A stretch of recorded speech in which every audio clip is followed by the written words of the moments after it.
Bonsoir à toutes et à tous. Et au nom de la Bibliothèque nationale de France, je vous souhaite la bienvenue et vous remercie d'avoir répondu si nombreux présents pour écouter la conférence que va donner Dominique Barbolosi, consacrée à Bernoulli. Avant de passer la parole à Cyril Imbert de la Société mathématique de France, qui va vous présenter plus en détail le conférencier de ce soir, je voulais profiter de l'occasion pour saluer, comme toujours, nos partenaires sur cette manifestation, qui sont donc France Culture, Animat, la revue Tangente et, sans oublier bien sûr, la région Île-de-France. Voilà, donc je vous souhaite à nouveau une très très bonne conférence et je passe sans plus tarder la parole à Cyril Imbert.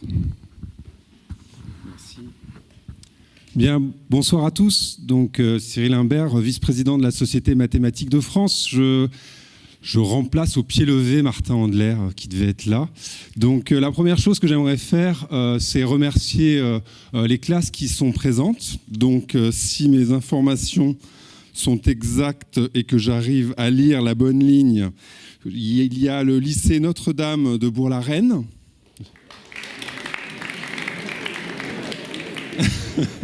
Il y a Henri Matisse aussi, le lycée Racine,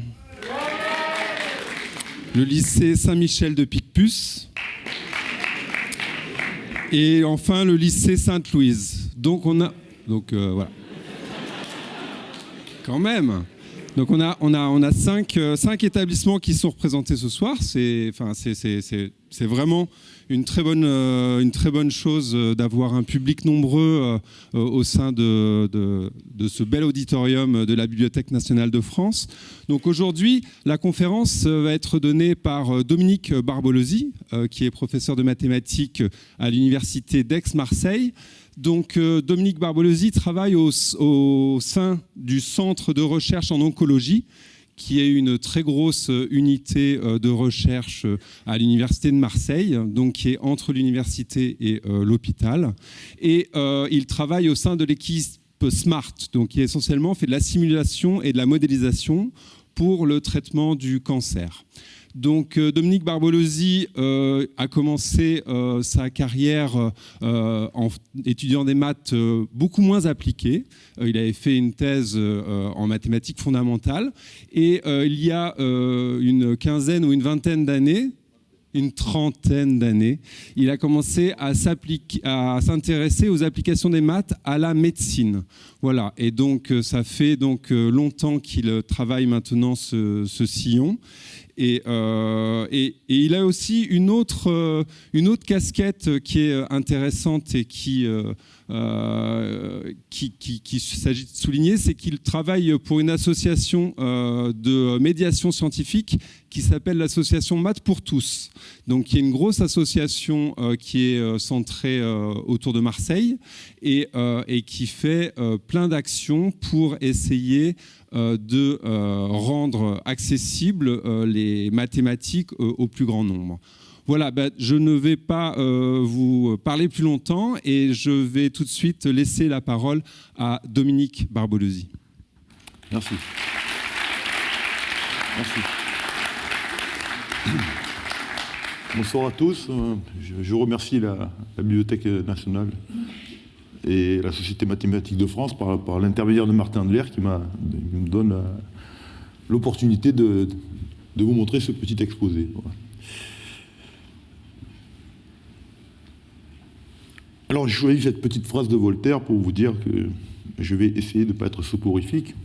Si je le suis, vous me faites des signes avec les mains. Voilà. Parce qu'il y a beaucoup d'informations qui vont circuler là-dedans. Et donc, je prends des précautions pour que vous ne vous inquiétez pas. Bon, il y aura des formules qui vont... je ne suis pas venu faire un cours de mathématiques. Je vais essayer de dialoguer avec vous pour vous faire voir tout ce que peuvent apporter les mathématiques dans un domaine qui a l'air complètement étranger. C'est le domaine médical. Voilà. Alors, pour respecter le concept de ce cycle de conférences, j'ai effectivement choisi le texte de Bernoulli, Daniel Bernoulli. Mais ce n'est pas l'objet de ma conférence. C'est juste un texte introductif et qui m'intéresse beaucoup à plusieurs titres. D'abord, c'est de vous montrer comment les idées évoluent. Et c'est une idée assez extraordinaire d'appliquer quelque chose, des mathématiques dans un domaine qui était la vaccination. Ça ne s'appelait pas la vaccination d'ailleurs à l'époque. C'était plutôt l'inoculation, la vaccination c'est venu après, hein, parce que vaccination ça vient de la vache. C'est un principe qui est venu un petit peu plus tard. Et a priori, on ne voit pas très bien le rapport avec des mathématiques et le fait de vacciner des gens si on comprend le principe biologique de la vaccination. Donc c'est ça qui m'intéresse, c'est de montrer donc plutôt l'idée d'utiliser un modèle mathématique pour apporter une information complémentaire à une autre science qui est ici la biologie, ou la médecine si on veut aller jusqu'aux applications. Donc vous trouverez dans ces... bon, il doit y en avoir d'autres, mais deux excellentes références ici, deux publications intéressantes, un livre très joli où il y a bien d'autres applications que la vaccination, et ici, dans l'image des mathématiques, vous pouvez trouver le texte sur Internet, c'est très bien fait, où il y a tous les détails de ce qu'a fait Bernoulli avec les calculs, ce que je ne ferai pas ici. Je vais donc juste dire, retracer un petit peu de quoi il s'agit.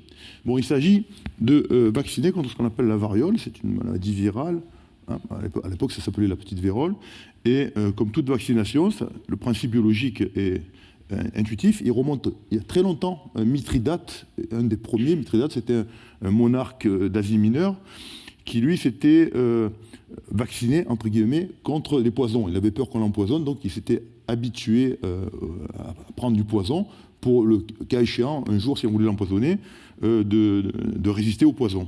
Et ça a très bien marché d'ailleurs parce que quand les Romains ont envahi son territoire, il a voulu se suicider, il n'arrivait pas parce que tous les poisons qu'il prenait ne marchaient pas. Il a dû donc se faire tuer par un de ses soldats parce que voilà, donc pour eux que ça marchait très bien.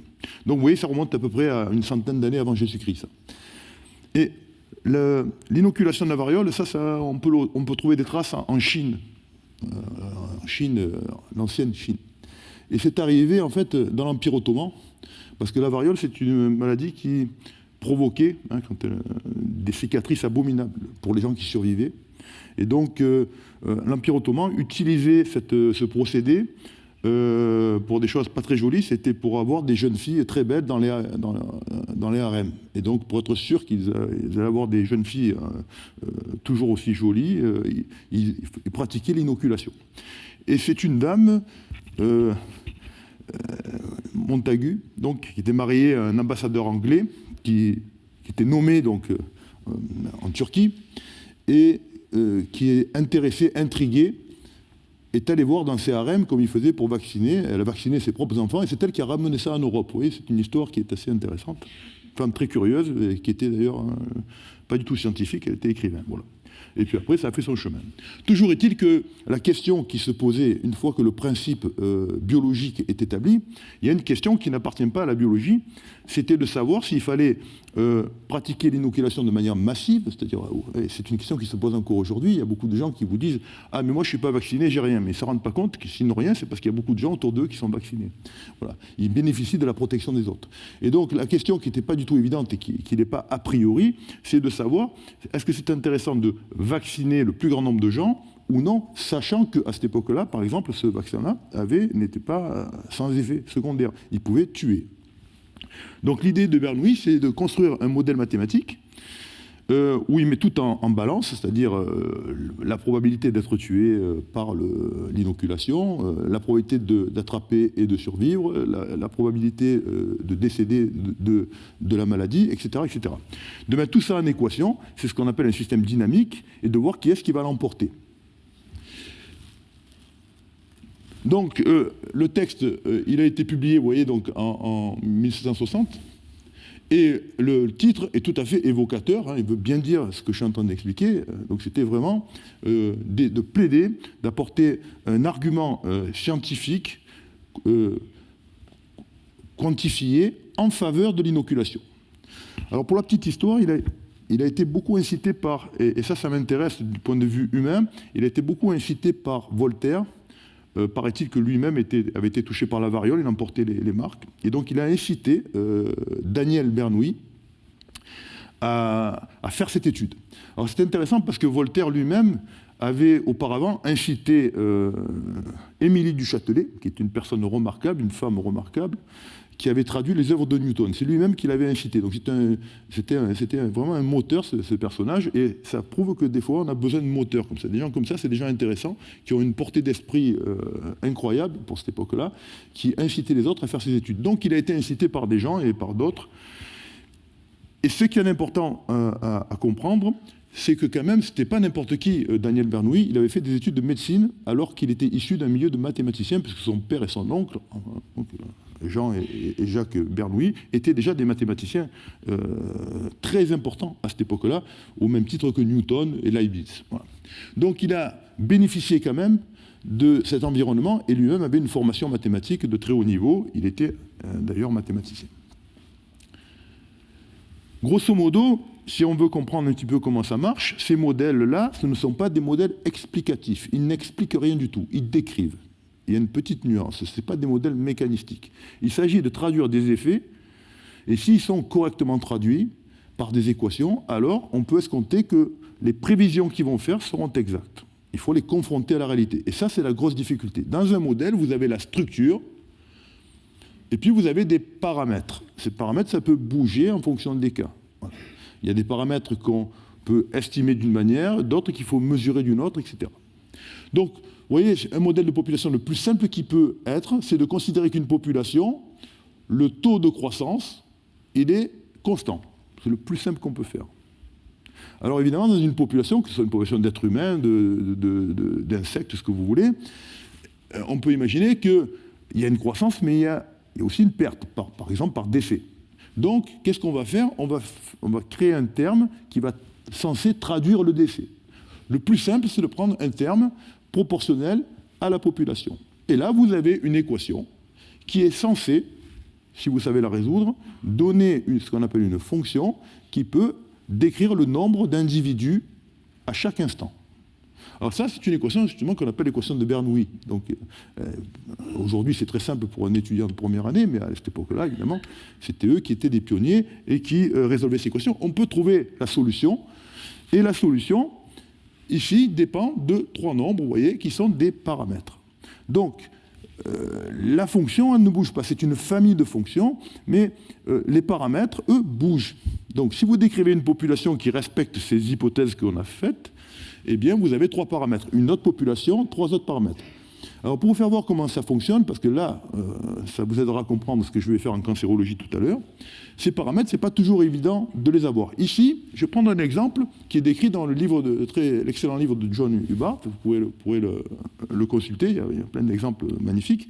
Cet exemple-là, c'est deux, on va dire, deux géographes, là, Pearl et Eurid, en 1920, ils voulaient avoir une formule qui décrivait l'évolution de la population des États-Unis. Donc ils ont utilisé ce modèle très très simple, vous voyez, avec une naissance constante, taux de naissance, et une mortalité proportionnelle.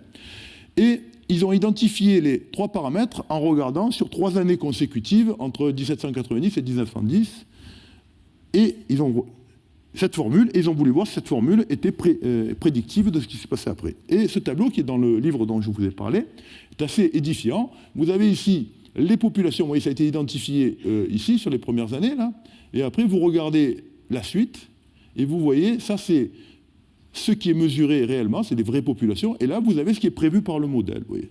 Donc c'est un petit modèle très simple, mais vous voyez qu'il est assez stable. Vous voyez à quel point un modèle simple peut commencer à devenir prédictif. Après, eh bien, ça change.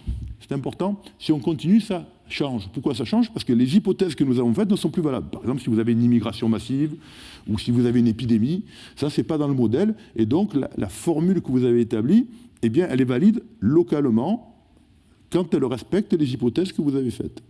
Donc ça, c'est important de le comprendre. Donc un modèle, il n'est ni vrai ni faux. Il rend un service dans une certaine mesure. C'est ce qu'a fait donc Bernoulli. Il a bénéficié d'un certain nombre de connaissances. Donc un truc assez qui m'a beaucoup interpellé. Les tables établies par Halley. Halley, c'est le même que celui de la comète de Halley. Donc, il s'est intéressé à l'astronomie, et ce qu'il y a de curieux, il avait établi des tables de mortalité, naturelle, je veux dire. Et ces tables montraient qu'il y avait une espérance de vie de 26 ans et 7 mois. Vous voyez, à cette époque-là, aujourd'hui on est à peu près à 80 ans en moyenne ici, de nos jours. À cette époque-là, c'était à peu près 26 ans d'espérance de vie. Et donc, que fait Bernoulli? D'abord, il s'instruit des chiffres qu'il avait pour pouvoir identifier les paramètres de son modèle. Par exemple, qu'il y a une personne sur 200 qui meurt si on l'inocule, à peu près. Donc, il avait ce genre d'informations, plus la colonne qui montrait excusez-moi, qui montrait l'évolution de la mortalité indépendamment de la variole. Et il introduit son modèle, et il suppose qu'il inocule tout le monde, et il refait les calculs, qu'est-ce qu'il adviendrait si on inoculait tout le monde. Il obtient une autre colonne. Et dans cette nouvelle colonne, qui compare à l'ancienne, il s'aperçoit que l'espérance de vie passerait à 29 ans et 7 mois, en tenant compte des morts par inoculation éventuellement. C'est-à-dire à peu près un gain de 3 ans. Et donc ça, à cette époque-là, c'était énorme. Donc ce calcul mathématique plaide pleinement en faveur de l'inoculation. Voilà l'histoire de ce modèle mathématique qui vient complémenter, comme je disais, une information biologique, qui vient complémenter et quelque chose qui n'est pas accessible à la biologie. Et vous allez voir que ça va être comme ça jusqu'au bout de l'exposé. Vous allez voir qu'aujourd'hui, on se bat contre le cancer. Des biologistes trouvent des mécanismes extraordinaires, mais ce n'est pas le point final, malheureusement. Un mécanisme, ça marche in vitro. Quand on passe à l'être humain, il y a d'autres problèmes qui ne relèvent pas de la biologie. Alors, voilà, le cancer, qu'est-ce qu'on en sait aujourd'hui? Je ne vais pas faire un cours de cancérologie, d'abord je ne suis pas cancérologue, et puis en plus ça prendrait beaucoup de temps. Mais toujours est-il qu'une cellule cancéreuse, il faut comprendre, si on veut sur l'exposé, ce que c'est à peu près, c'est une cellule qui perd les propriétés d'une cellule normale. Alors, quelques propriétés d'une cellule normale, c'est qu'une cellule normale, quand elle rencontre une autre, elle s'arrête. Il y a des récepteurs qui lui disent qu'il ne faut pas aller plus loin, voilà, elle se respecte, on va dire. Une cellule normale, elle ne se multiplie pas à l'infini, un beau jour, elle meurt. Une cellule normale, elle n'envahit pas les autres tissus. Un tissu normal, il ne crée pas des vaisseaux de manière anarchique pour s'auto-alimenter. C'est tout ce que fait la cellule cancéreuse. Vous voyez, par exemple, il y a une survie cellulaire qui est, on dit qu'elle est immortelle de manière imagée, c'est-à-dire qu'elle ne subit pas ce qu'on appelle l'apoptose. Une cellule normale, quand elle est endommagée, elle va se suicider. De manière, entre guillemets, elle se suicide, elle a besoin de se suicider pour se renouveler. Une cellule cancéreuse ne se suicide pas. Elle contrôle l'apoptose. Elle diffuse. Ça, c'est peut-être une des choses les plus dangereuses du cancer, c'est-à-dire qu'elle va coloniser d'autres organes d'un cancer qui est situé, par exemple, dans le sein. Eh bien, un jour ou l'autre, on peut avoir un cancer dans le péritoine, dans le poumon, parce qu'elle va migrer. Ça, elle a la capacité, par des mutations de gènes, de créer des possibilités de migrer. Quand elle commence à manquer d'oxygène, elle est capable de créer des nouveaux vaisseaux pour s'alimenter. Donc c'est un monstre, quoi. Voilà, qu'on a devant, et qui change constamment. Tous ces mécanismes sont connus pas depuis très longtemps. À l'échelle humaine, c'est très court. Et ces mécanismes ont fait penser aux biologistes de créer des molécules capables de s'opposer à ces effets. C'est ce qu'on appelle des cytostatiques. Cyto, ça veut dire cellule, statique, ça veut dire que ça stabilise la cellule. Par exemple, vous voyez, si vous avez des métastases, si vous trouvez, imaginez que ça c'est une serrure, et vous tournez la clé dans la serrure, automatiquement il y a un processus métastatique. Si vous avez un chewing-gum, vous le mettez dans la serrure et ça ne marche plus. Vous ne pouvez pas tourner la clé. C'est ça. Un médicament cytostatique, c'est un médicament qui va boucher le récepteur et qui va stabiliser, qui va éviter que le cancer devienne systémique, qu'il aille dans tout le corps, par exemple.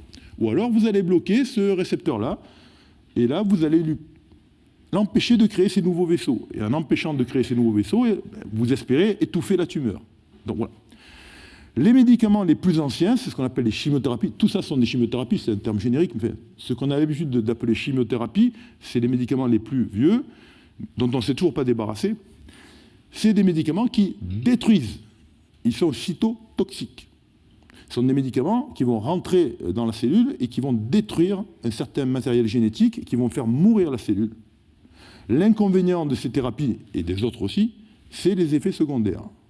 Les effets secondaires, c'est qu'aujourd'hui, à ce jour, nous n'avons pas été capables de découvrir des médicaments qui sont spécifiquement contre la cellule cancéreuse. Donc une chimiothérapie standard, comme on va le voir dans un instant, elle va détruire les cellules cancéreuses, mais malheureusement, elle va détruire des cellules qui sont normales, et des cellules importantes pour l'organisme, comme certaines cellules, certains types de globules blancs qui nous aident à lutter contre les infections. Donc vous comprenez le dilemme auquel est confronté le médecin, c'est que s'il ne donne pas assez de produits, il n'aura pas d'effet sur le cancer. S'il en donne trop, il peut être tellement toxique que la personne peut arriver même jusqu'à décéder du produit. Donc il y a une espèce de balance qu'il faut qu'il gère. Et ça, le biologiste ne lui dit pas comment faire. Ça n'appartient pas à la biologie. Alors, parmi tous ces mécanismes, je reviens un petit peu sur le mécanisme d'angiogenèse. Ça s'appelle angiogenèse. C'est un terme qui veut dire exactement ce qu'il veut dire. De manière étymologique, c'est la capacité à reproduire des vaisseaux. C'est la genèse des vaisseaux, l'angiogénèse. Un angiologue, c'est un médecin qui est spécialiste des vaisseaux, des veines, etc. Donc, vous voyez que quand le cancer ici commence à être en apoxie, à manquer d'oxygène, il va envoyer des petits messagers là qu'on appelle des VEGF, vascular endothélial growth factor. Ça veut dire ces petits messagers là vont aller sur les vaisseaux avoisinants, mais des vaisseaux qui sont normaux eux. Et ils vont créer des nouveaux vaisseaux. Vous voyez. Et quand ces nouveaux vaisseaux sont créés, eh bien la tumeur, elle repart plus fort. Donc les médicaments à l'heure actuelle, il y en a de deux ordres au moins. Il y a des médicaments qui vont tuer les messagers pour éviter. Il y en a d'autres qui vont bloquer les récepteurs ici. Et puis il y a aussi des chimiothérapies qui peuvent détruire carrément ces vaisseaux, ce qu'on appelle des chimiothérapies métrodomiques. Toujours est-il qu'il faut, c'est une voie thérapeutique très importante aujourd'hui, c'est d'essayer de couper le réseau de ramification de la tumeur. Ce phénomène a été découvert par ce monsieur qui était un chirurgien au départ, il s'appelle Folkman, et c'était quelqu'un de très humble et très pertinent. Et donc, il a commencé à faire de la recherche. Pourquoi ? Parce que quand il opérait des tumeurs, il s'apercevait, lui, en tant que chirurgien, que les tumeurs étaient plus vascularisées, étaient très vascularisées. Donc il a alerté la communauté, et on s'est moqué de lui pendant plusieurs années, jusqu'au jour où il démontre effectivement qu'il y avait une vascularisation, qu'on appelle néovascularisation, vraiment spécifique du cancer. Et c'est lui-même qui a découvert les deux premières molécules, endostatine et angiostatine, qui permettent de bloquer cette angiogénèse, c'est-à-dire ce développement par la tumeur des nouveaux vaisseaux. Mais vous voyez, c'était quelqu'un de très pertinent, parce que cette phrase m'amuse beaucoup. Il a dit au New York Times, quand il a fait cette découverte, on lui a dit « Ah ça y est, le cancer c'est fini, tout est réglé ». Et il a dit « Si vous êtes une souris, je peux vous guérir ». Parce que c'est très facile de guérir des souris, on en guérit tous les jours. Mais des êtres humains, c'est beaucoup plus difficile. Et lui, il avait compris ça, et il avait dit « Ces médicaments ne suffiront pas, on va devoir les fédérer avec les autres ». C'était vraiment un précurseur au même titre que Bernoulli, mais dans un autre domaine.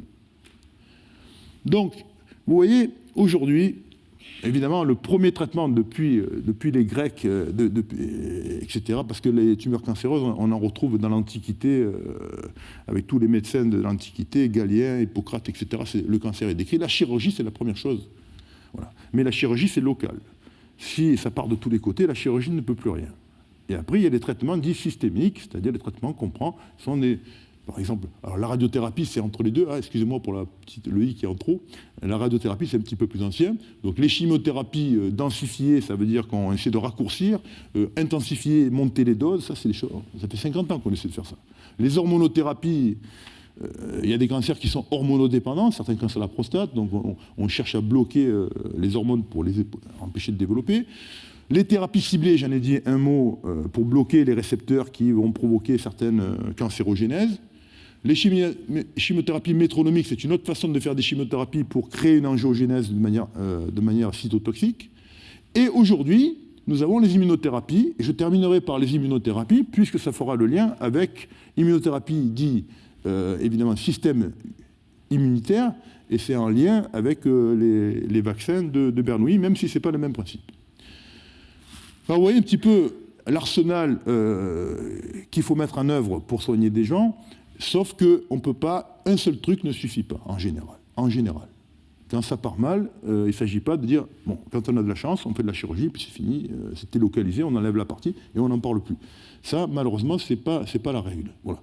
Et quand ça commence à partir et que la maladie n'est pas localisée, eh bien, il faut jongler entre ces différentes thérapies.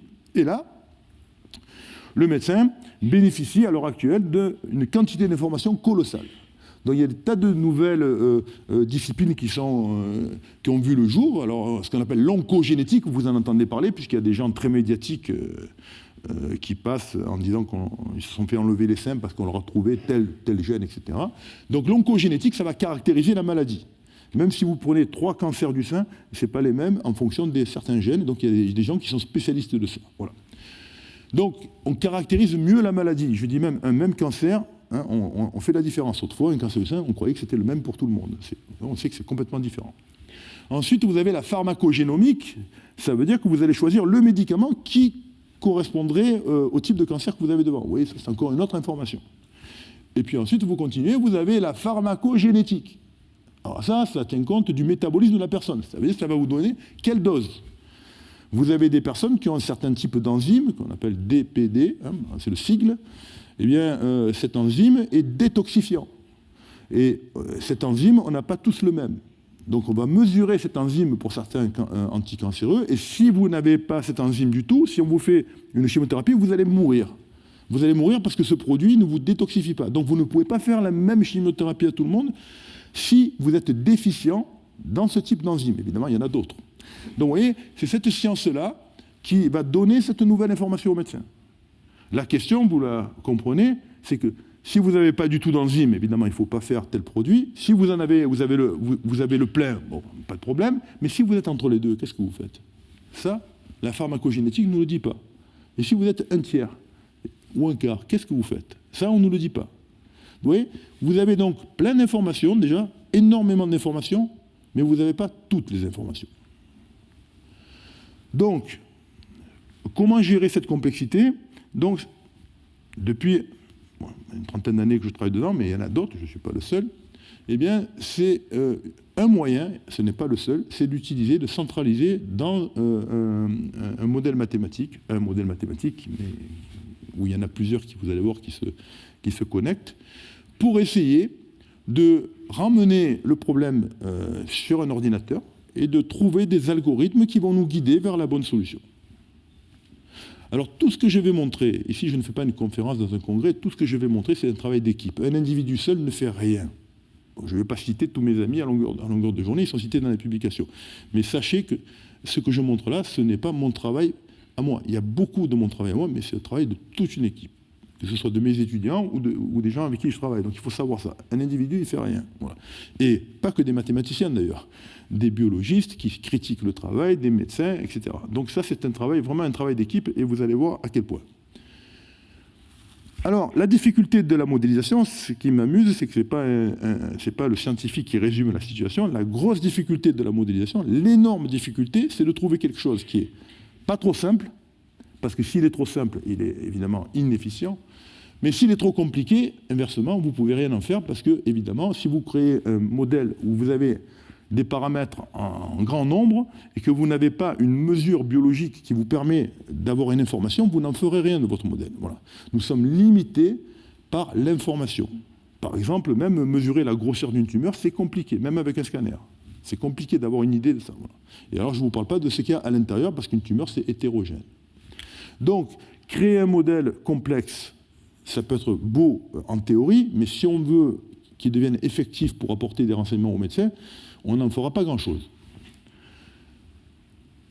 Alors, je commence par un premier exemple. Pourquoi je prends cet exemple? D'abord, c'est à la fois vieux et jeune. Vieux parce que l'étude, elle a été terminée il y a 3 ou 4 ans, mais les publications sont là, maintenant. Tout ça a été complètement publié, à la fois la partie théorique et la partie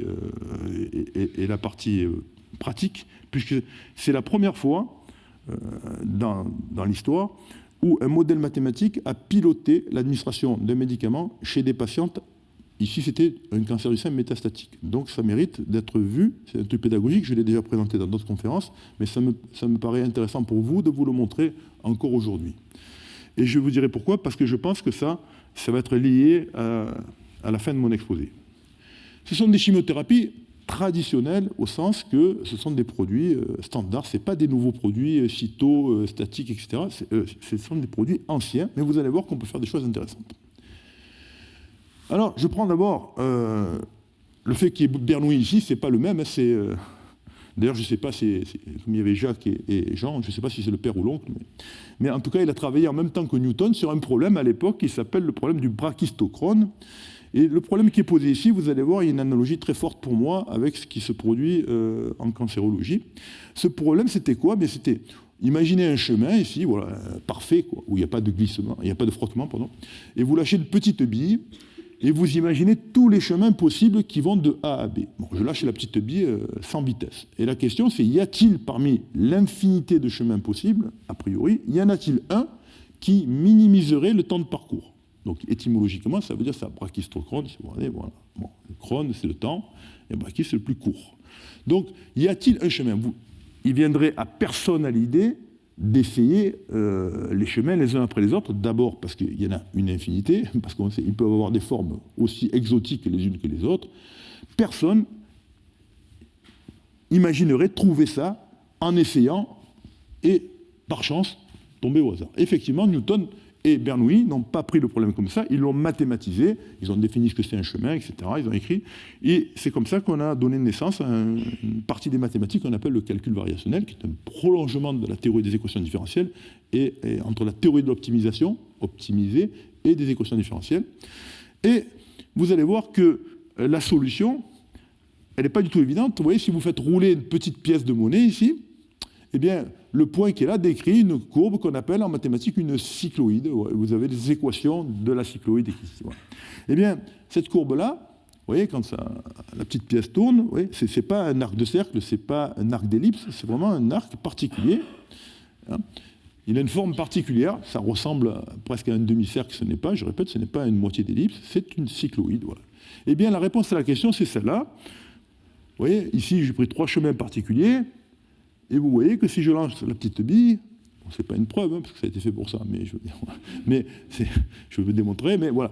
Mais ça illustre bien ce qui se passe. Vous voyez. Évidemment, beaucoup naïvement, on pourrait croire que c'est la ligne droite, mais on ne fait pas de la géométrie, là, on fait de la dynamique. Il faut tenir compte de la pesanteur. C'est pour ça que l'idée contre-intuitive, c'est de croire que la ligne droite est le plus court chemin. Oui, en géométrie, et encore dans un espace dit euclidien. Mais là, ce n'est pas que de la géométrie. C'est un système dynamique. Et dans la dynamique, il faut tenir compte de la pesanteur et dans les équations. Et quand on les écrit, on s'aperçoit que le bon chemin, c'est celui. Bon. Alors, où je veux en venir? Je veux en venir que ce problème-là, si vous ne le rendez pas mathématique, et si vous n'avez pas développé suffisamment les mathématiques que vous avez écrites, écrire des équations, c'est une chose, les manipuler, c'en est une autre. Voilà. Donc, si vous n'avez pas ce moyen d'attaque, je pense que personne ici me contredira sur le fait que cette courbe-là, on n'a aucune chance de la trouver. Eh bien, c'est pourtant ce qu'on fait depuis longtemps en cancérologie. On croit trouver des choses au hasard. Alors ça, vous voyez, c'est une publication qui est en 2001, par exemple, dans un centre anticancéreux de Marseille, où il s'agit de savoir, vous avez 2 molécules, pour dire leur nom, mais ça, on s'en fiche totalement, ça s'appelle épirubicine et docétaxel, et de manière purement empirique, avec quand même un rationnel biologique, il n'y a pas que de l'empirisme. On sait qu'il ne faut pas excéder telle perfusion parce que ça peut être dangereux ou quoi, mais à part ça, on met 15 minutes de la première molécule, de l'épirubicine, on arrête 1 heure, et après on fait 1 heure de docétaxel. Et on fait ça 6 fois 21 jours. 21 jours parce que c'est à peu près le temps qu'il faut pour que les dégâts soient réparés par la moelle osseuse. Et puis, on fait varier les doses un petit peu pour essayer de trouver la dose à peu près qui... Et ça se fait sur des patients. 2, puisque là, c'est un cancer du sein métastatique. Voilà. Ça, c'est l'approche, on va dire, que j'appelle moi empirique. Les résultats, ils sont là, vous voyez. Ça veut dire que de manière concomitante, là, ce sont des vrais points, ce sont l'évolution des neutrophiles, c'est une partie de globules blancs, qui nous aide à lutter contre les infections. Et donc, vous voyez qu'il y a une chute énorme des neutrophiles, et dans cette zone-là, c'est ce que les médecins appellent des neutropénies. Hein, des neutropénies, ça veut dire l'endroit, et même des aplasies médulaires, parce que dans ces zones-là, les personnes n'ont pratiquement plus de défense. Si elles durent trop longtemps et qu'ils commencent à avoir de la fièvre, eh bien, les personnes peuvent avoir des dégâts très très graves. Donc il faut les mettre en chambre stérile, des antibiothérapies, et pendant ce temps, on arrête tout traitement. Donc il y a 2 conséquences fondamentales. La première, c'est que la personne est en danger puisqu'elle est en toxicité importante. Et le deuxième, c'est que malheureusement, pendant ces interruptions de cure, le cancer, lui, profite pour progresser, créer des résistances, etc. Donc c'est péjoratif à 2 titres. C'est pour ça que je dis,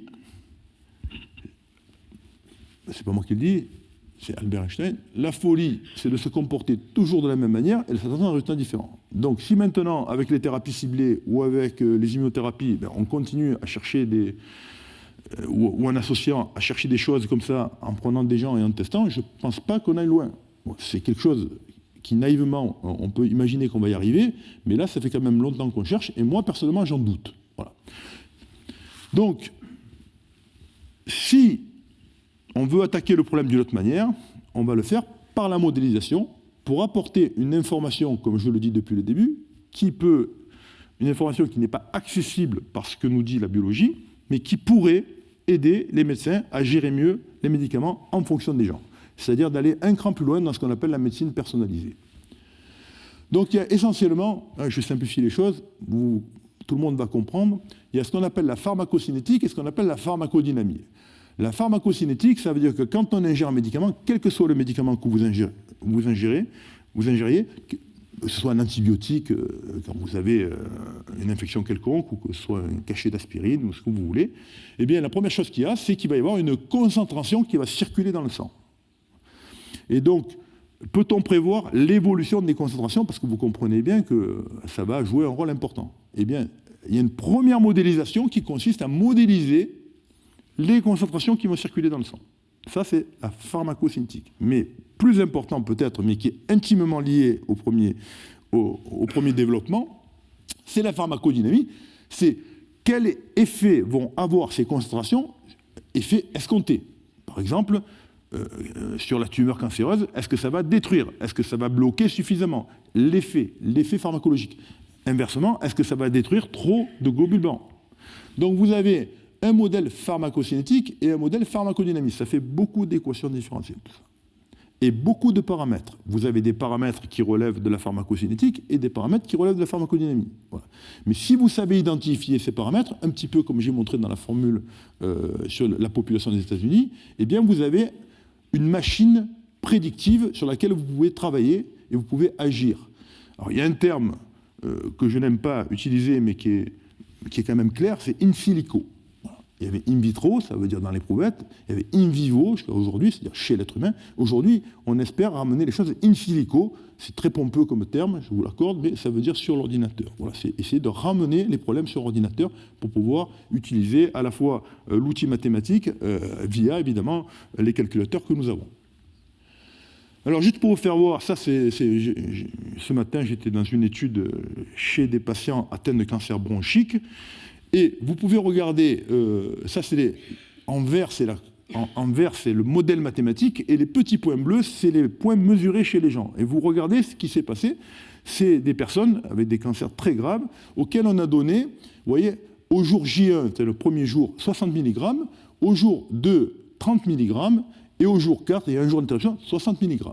Eh bien, ce protocole-là, regardez ce qui est c'est exactement les mêmes doses, au même rythme d'administration, et regardez ce que vous avez, c'est complètement différent. Et vous voyez cette patiente, c'est une patiente là, elle a des pics énormes, alors que celui-là, c'est au niveau de 20, là c'est 25, là c'est 35. Vous voyez, vous avez donc, malgré que vous ayez donné la même dose, vous donnez le même rythme d'administration, vous avez un profil de concentration différent. Alors vous imaginez, cette personne-là, elle a eu des toxicités très graves. Si vous avez un modèle mathématique, vous faites d'abord le calcul, et vous guidez, vous choisissez la dose pour que vous évitiez, afin d'éviter ce genre de choses, et mettre tout le monde au même niveau. Du point de vue de la pharmacodynamie, regardez, ça c'est un protocole empirique de la même molécule qu'on appelle vinorelbine, toujours dans les tumeurs bronchiques. Alors, il y a plusieurs types de tumeurs bronchiques. Et ici, vous avez l'évolution des toxicités, là vous avez les concentrations du médicament, et là vous avez l'effet sur la tumeur. Vous voyez ? Ces personnes-là donnent D1, D3, D5. Ça veut dire jour 1, jour 3 et jour 5, 50, 50, 50. Et là, vous donnez le protocole que j'ai montré, soit 60, 30, 60, mais pas pareil. 1, 2, 4. Et regardez l'effet sur la tumeur, ça c'est l'effet moyen qui n'est pas très bon, et avec une variabilité énorme. Ça veut dire qu'il y a des gens chez qui ça ne va absolument pas marcher. Si vous changez le mode d'administration, vous avez ici en prévision une réduction tumorale beaucoup plus intéressante et vous restreignez la variabilité. Comment on trouve ce protocole? On ne le trouve pas en tâtonnant, on le trouve avec un modèle mathématique. Alors, si je résume la situation, si on veut attaquer le problème que j'ai montré sur le cancer du sein, ici est résumée la situation. Vous avez un produit qui est ingéré, on va dire une boîte ici, c'est le sang. Vous faites une perfusion à quelqu'un, vous envoyez le produit. Et à partir du sang, il va véhiculer dans tout l'organisme, il va atteindre toutes les cellules cancéreuses comme les autres. Donc vous avez un dilemme qui est résumé ici. Vous avez la partie toxicité hématologique, ça veut dire qu'ils vont atteindre les cellules produites par la moelle, en particulier les neutrophiles, les plaquettes, etc. Et là, vous avez l'efficacité.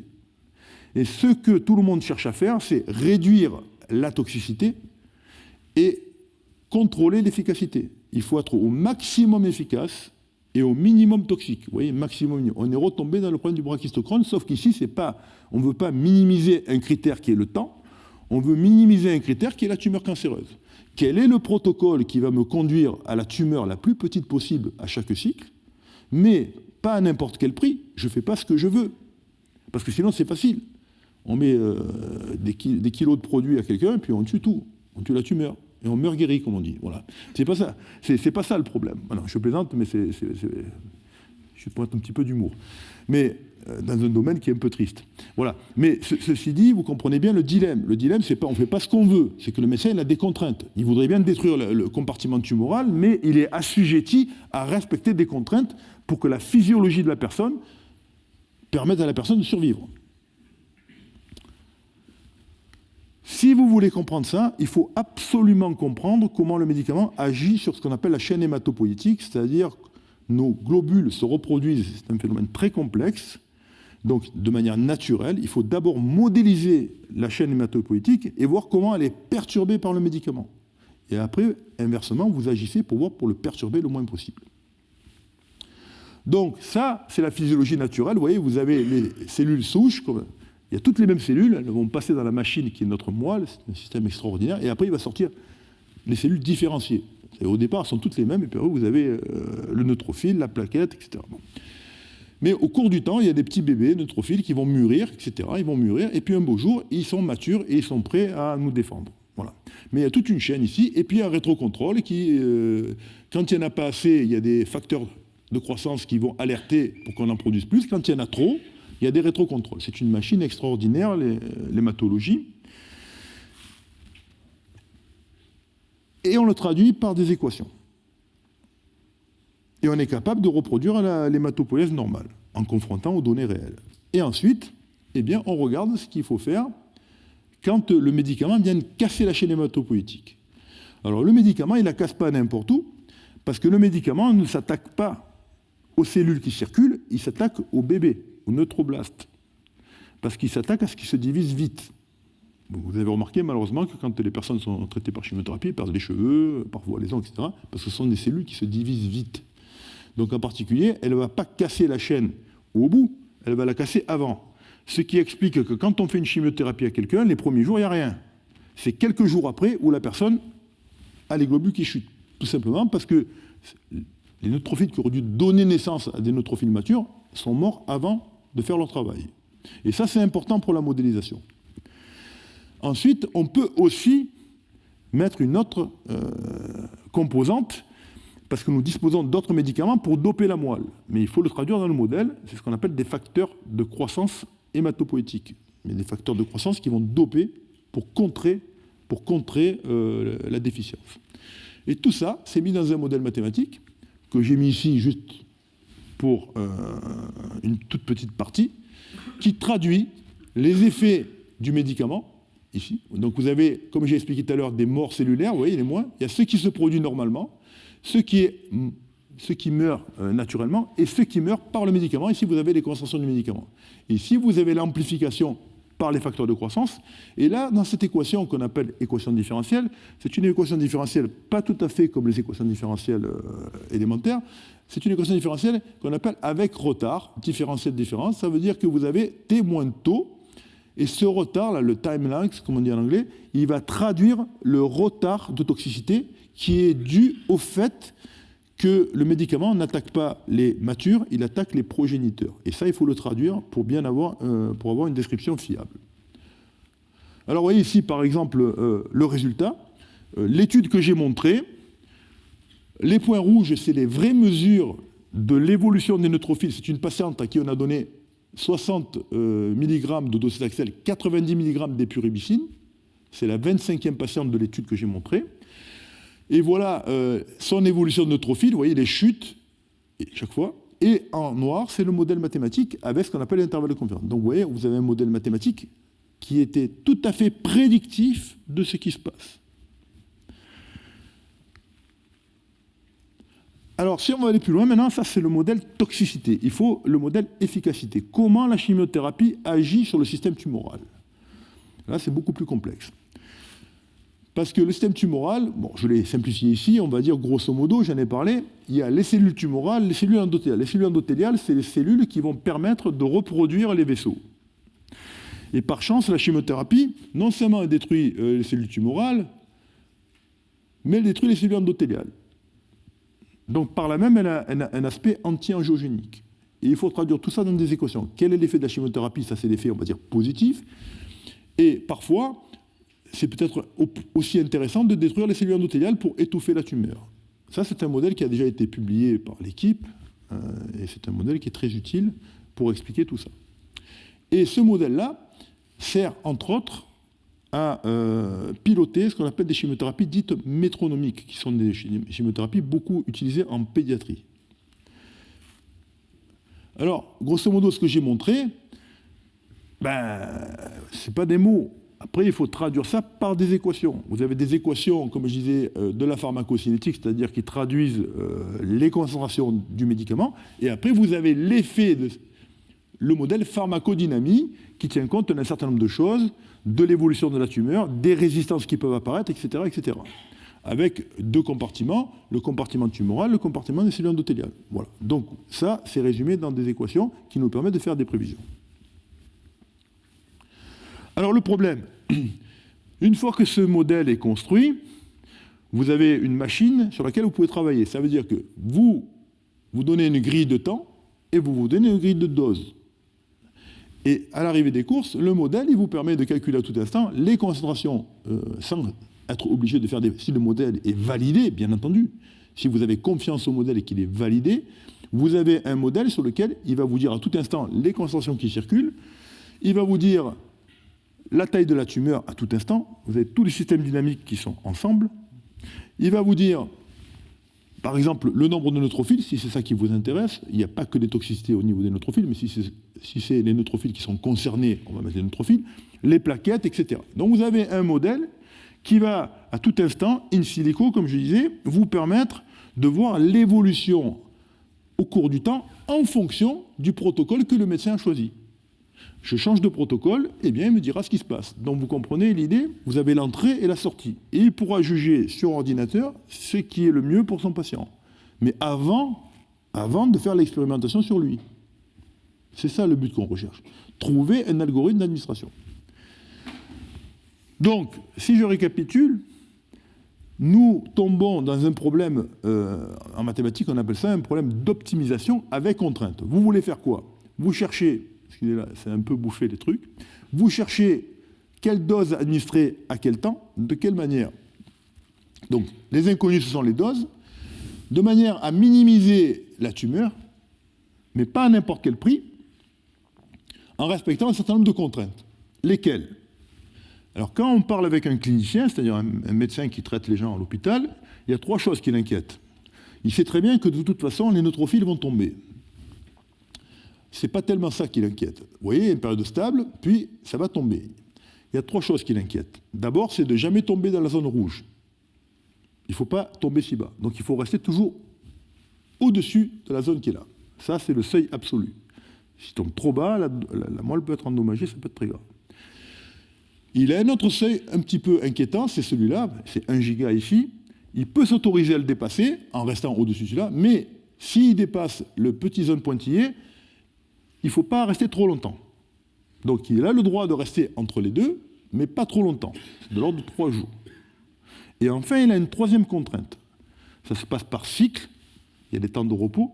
Et pour reprendre le prochain cycle, il faut absolument que la récupération soit suffisante.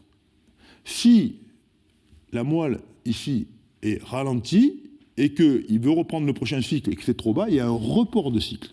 Et s'il y a un report de cycle, évidemment, c'est toujours embêtant pour attaquer la tumeur. Donc, la question, c'est, peut-on trouver une façon d'administrer le produit différente de celle que j'ai montrée au début, empirique, qui va minimiser la tumeur, mais qui va respecter toutes ces contraintes? Si on sait faire ça, eh bien, c'est gagné. On va pouvoir administrer tous les traitements sans dégâts à la personne. Et donc, ce qu'on escompte, c'est que ce soit très positif au niveau de la thérapie, de l'effet thérapeutique. Alors, regardez ici, ça c'est le protocole empirique, modélisé, et on voit très bien qu'on retrouve les aplasies ici. On le retrouve mathématiquement, ça, il n'y a pas de doute. Et après, on fait mâcher la machine en sens inverse, et on demande, est-ce qu'il y a une autre répartition? Et voilà, la répartition, c'est un petit peu comme le brachistochrone. On n'aurait pas trouvé ça. D'abord, il y a peut-être une chose qui ne vous a pas échappé, vous voyez, ici, on commence par le bleu et après le gris. On commence par les puribicines et après le docetaxel. Mais quand on a tout mis dans la machine et les paramètres, le modèle indique le contraire. Il faut commencer par celui-là et après l'autre, et avec une répartition complètement différente. Mais si vous avez cette répartition, le modèle vous dit, eh bien, vous avez remporté le pari. Mais ça, c'est de la théorie. Donc la question, c'était de savoir, est-ce que cette théorie a une chance de marcher sur des gens? Et c'est ça, cette étude dont je parlais un petit peu avant, une étude qu'on appelle modèle 1. Là, c'est sur 3 cycles, vous voyez, voilà, piloté par le modèle, et vous voyez que les neutrophiles ne descendent plus ici, en théorie.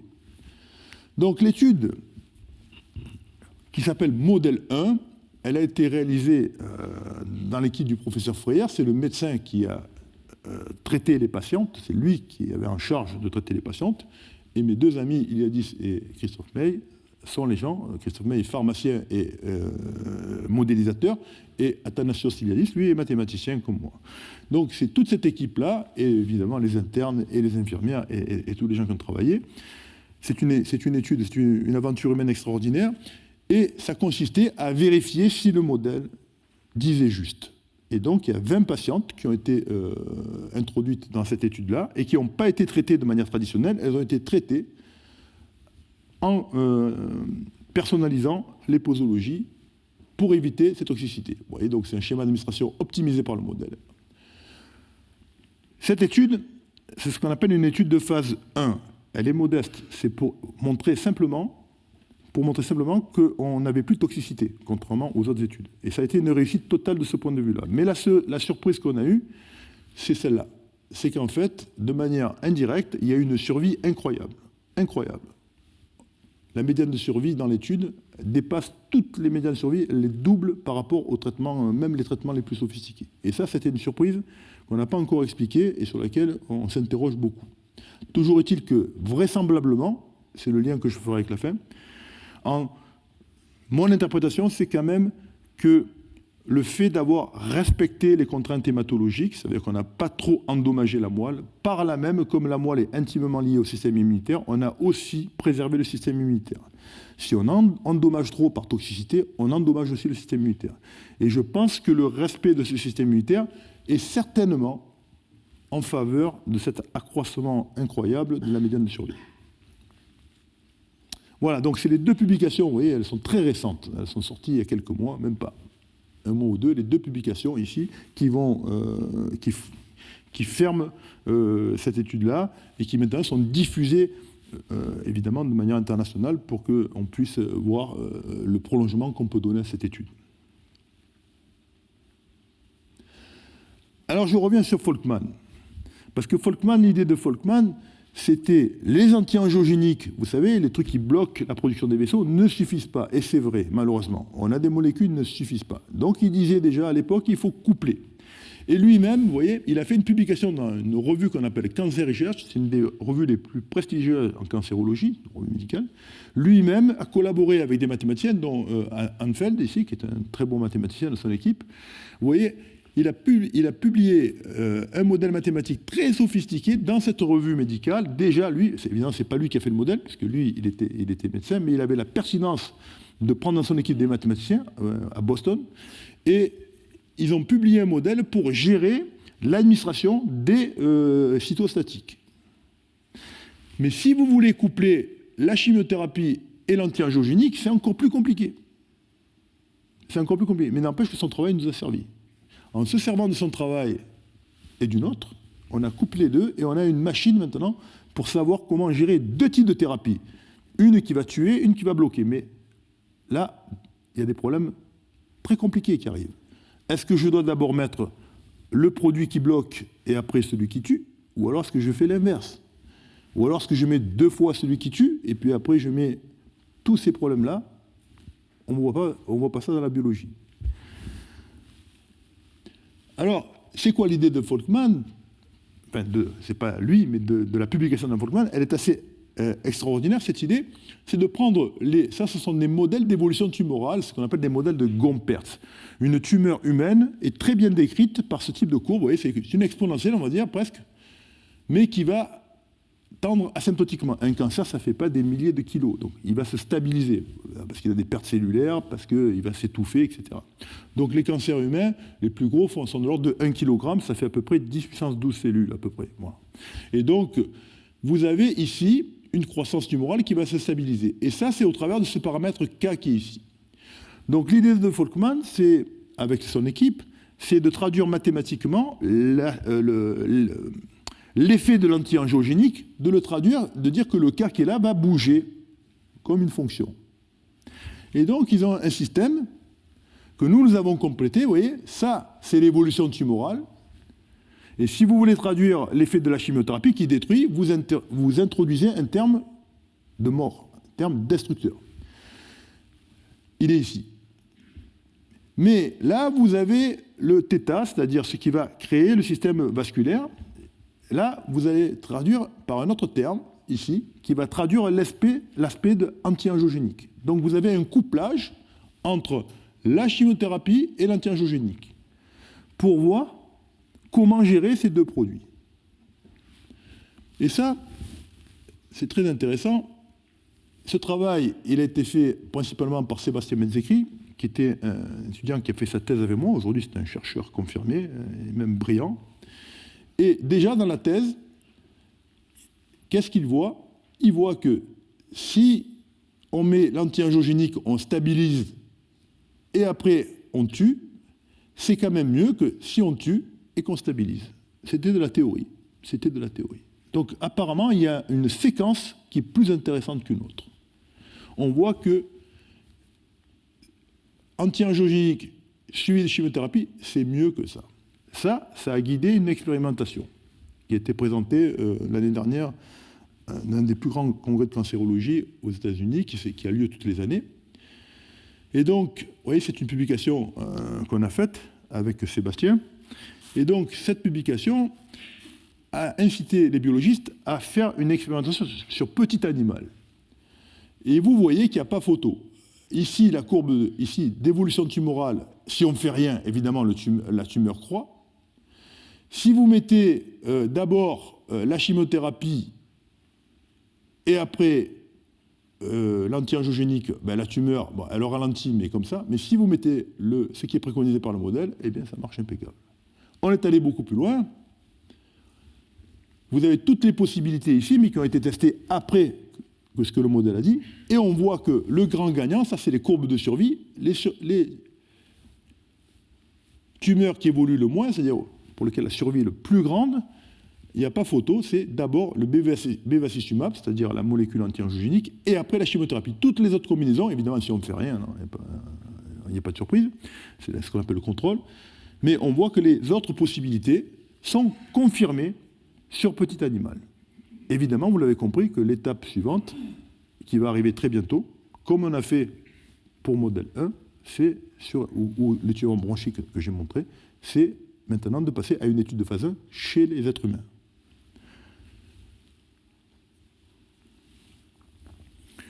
Alors, ça c'est un autre problème très complexe, où tout le monde travaille, les biologistes les premiers bien sûr, c'est de prévoir l'apparition de métastases. Le grand problème qu'un oncologue a, un des grands problèmes quand il a un patient devant, c'est de savoir si la maladie elle a diffusé. Alors il est limité Malheureusement, parce que les outils que nous possédons, à savoir l'imagerie médicale, ne peut pas détecter des tumeurs qui sont toutes petites. Donc s'il y a des métastases qui ont une taille très petite, 5 minutes, il ne peut pas les détecter. Alors, vous voyez, ici, c'est une publication qui montre que certaines classifications très bénignes, T1, N0, ça veut dire que la taille est petite, il n'y a pas de nodule, il n'y a pas de métastase, a priori. Malheureusement, il y a des récidives. Ça veut dire que les classifications que nous avons ne sont pas complètes. Puis on a des surprises aussi. Ici, c'est une étude sur souris qui montre que là, vous avez une évolution de métastase, et là, on met un produit qui est censé bloquer les métastases et il les accélère. Donc le produit fait l'inverse de ce qu'on voudrait. Donc on voit qu'on a devant, on a affaire à une machinerie qu'il faut évidemment contrôler. Alors, toutes ces études-là, ça consiste à trouver un modèle mathématique qui va reprendre l'histoire naturelle du cancer. C'est-à-dire que non seulement il part d'une cellule, il va décrire la tumeur primitive et il est censé décrire l'aspect métastatique, c'est-à-dire s'il y a ou non des métastases. Alors, quelques chiffres ici. Vous voyez, 100 millions de cellules, c'est la plus petite tumeur qu'un scanner peut voir. En dessous, il ne voit rien. 1 milliard de cellules, c'est la plus petite tumeur qu'un être humain peut palper avec le doigt. C'est-à-dire, si on se palpe une partie du corps, le sein par exemple, et qu'on a une boule, en dessous, on n'est pas capable en dessous d'un milliard, on ne la voit pas. Et enfin, vous voyez, pour vous donner un idée, 10 puissance 6 cellules, 1 million de cellules, c'est 1 millimètre cube. Vous voyez, un petit millimètre sur il y a déjà 1 million de cellules là-dedans. C'est pour situer les ordres de grandeur. Donc là, c'est plus des équations ordinaires, c'est ce qu'on appelle des équations aux dérivées partielles. Il y a deux variables, il y a la taille de la tumeur et le temps. Il y a deux variables. C'est censé décrire le nombre de métastases, sites métastatiques de taille X à la date T. Et ça permet de construire ce qu'on appelle un index métastatique, c'est-à-dire de donner comme information au médecin, à telle date, eh bien, il y a tant de foyers métastatiques que tu ne vois pas, mais ils peuvent être là. Et on sait les compter et on sait les estimer. Alors juste, parce que je n'ai pas beaucoup de temps, je vais passer un petit peu là-dessus. Ce modèle a été confronté sur des données qui ont été produites par le professeur Dupiana. C'était un monsieur qui était académicien, qui est mort maintenant, mais qui est mort très âgé d'ailleurs, qui était brillant, qui était un très grand cancérologue. Et dans les années 50 à 70, il a observé ses patientes, il n'y a pas beaucoup de thérapie. Il a regardé la taille de la tumeur primitive ici, et il a regardé au cours du temps les patientes qui récidivaient. C'est-à-dire qu'au début, il ne voyait rien, et vous voyez, vous avez ici les pourcentages de ces patientes qui ont récidivé. Et là, vous avez ce que prévoyait le modèle. Donc le modèle est tout à fait prédictif de ce qu'il a observé. Alors cette publication, elle est aussi très récente, elle a quelques mois, vous voyez, elle a été publiée dans Cancer Research, où on a validé ce modèle sur des petits animaux. Mais ce n'est pas le point final. Le point final, le modèle est apte à décrire l'évolution métastatique. Le point final, c'est un être humain est là, qu'est-ce qu'il faut que je mesure pour mettre dans le modèle pour prévoir ce qui va se passer? Et ça, c'est le challenge qu'on a aujourd'hui. Donc vous avez la partie qui a été faite, c'est la partie qui est là. Et maintenant, il faut relier les paramètres de ce modèle à ce que le médecin et le biologiste nous donnent, c'est-à-dire les signatures moléculaires. Donc à l'heure actuelle, les biologistes travaillent sur la biologie du cancer et ils cherchent à repérer des signatures qui seraient caractéristiques d'une tumeur agressive ou pas, avec des graduations. Et l'idée, c'est de prendre cette information, de la traduire, ce paramètre, et après la boucle est bouclée. Nous avons une machine pour faire tout ce qu'on veut. Alors, je dis juste un mot sur les immunothérapies, parce que c'est quand même... J'ai une minute pour terminer. Alors, les immunothérapies, c'est le grand challenge aujourd'hui. Donc, immunothérapie, ça fait un petit peu la boucle, je disais, avec le travail de Bernoulli. C'est pas son travail, c'est pas les immunothérapies. À lui, c'était plutôt d'expliquer pourquoi c'était important de vacciner. Mais c'était basé sur le fait qu'on inocule... on va dire une quantité atténuée d'un virus ou d'une bactérie, etc., comme le tétanos par exemple, de manière à alerter le système. Nous avons un système immunitaire qui nous protège, et c'est le seul système qui a une mémoire. Il y a notre système nerveux qui a une mémoire, et notre système immunitaire. C'est les deux seules choses chez l'être humain qui ont une mémoire. Bon, notre mémoire qu'on connaît, et le système immunitaire. Quand il a été confronté à quelque chose, il stocke en mémoire pour ultérieurement réagir plus vite. C'est le principe du vaccin.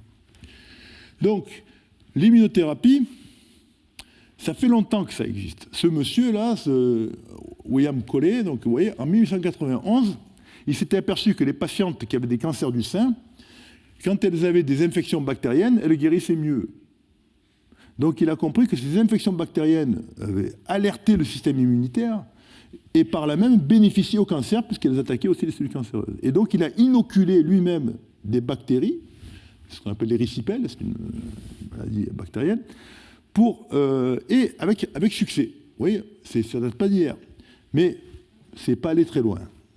Ce n'est pas allé très loin parce que longtemps, on a cru que les tumeurs cancéreuses n'étaient pas attaquées par le système immunitaire. Et puis vous voyez, en 1973, il est sorti cette publication très intéressante chez le petit animal. Vous voyez l'évolution tumorale, et là vous voyez la réponse immunitaire. On voit qu'au début, quand la tumeur naît, eh bien, on a compris, il attaque le système immunitaire. Et la réponse est très forte. Mais qu'est-ce qui se passe? Au bout d'un moment, la tumeur l'endort. Elle endort le système immunitaire. Donc il y a une réponse immunitaire, elle y est, elle existe, mais la tumeur a un système pour l'endormir. Et aujourd'hui, on a compris ça. Donc le grand pas en avant. Donc vous pouvez, si vous boostez le système immunitaire, vous allez créer des lymphocytes pour attaquer, mais le problème c'est que la tumeur les endort. Donc ce n'est pas le bon principe. Si vous dopez le système immunitaire, il faut surtout couper le frein que la tumeur met. Parce que si vous avez beaucoup de lymphocytes, mais qui ne l'attaquent pas parce que la tumeur les endort et leur dit « il ne faut pas m'attaquer », ça ne servira à rien. Et c'est ce que faisait un petit peu Coley. Donc c'est ce qu'on a modélisé mathématiquement, et là je ne montrerai pas les équations, qui est capable de reproduire exactement la courbe qui est là, on la reproduit mathématiquement exactement, si on met les deux réponses, la réponse immunitaire de la mémoire et la réponse immédiate. Il y a on va dire, au moins deux façons que le système immunitaire répond.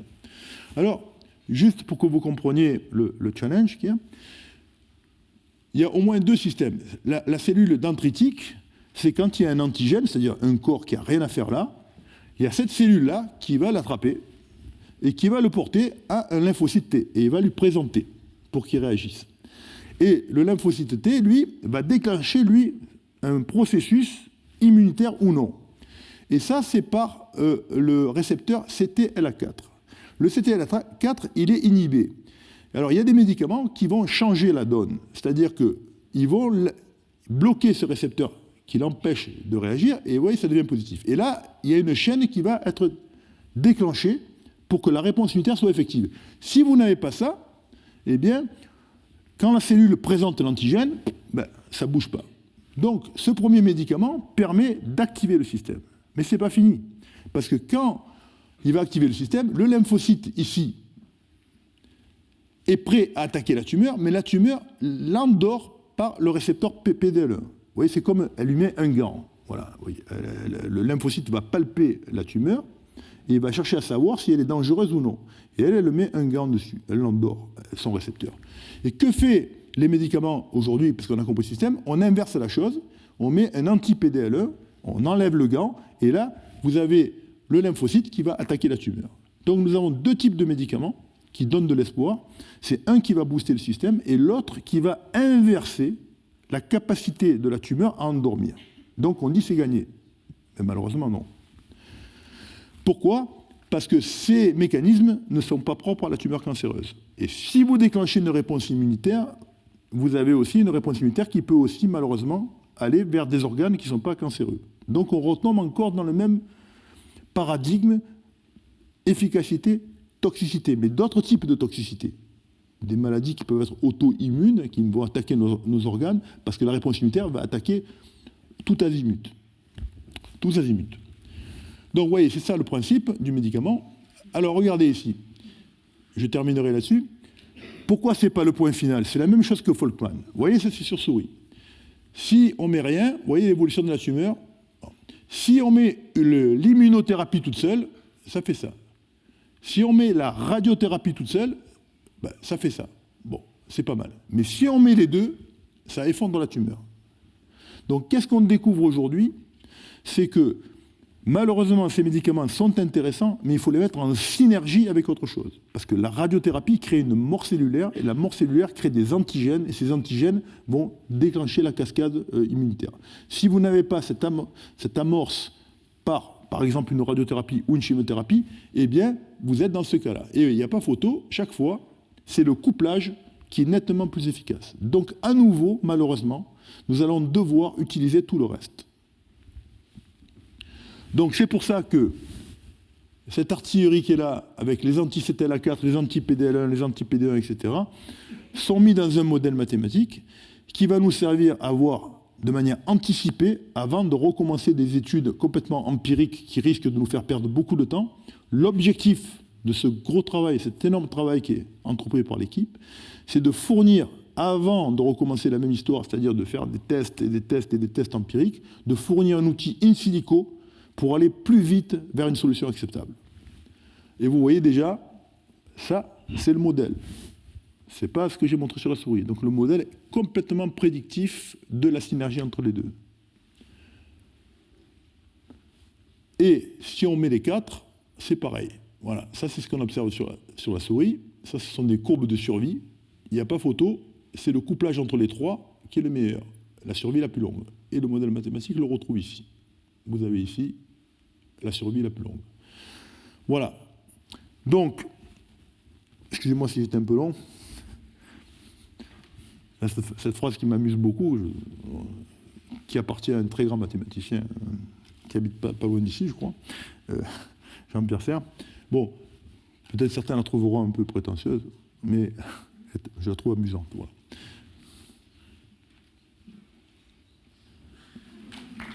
Merci.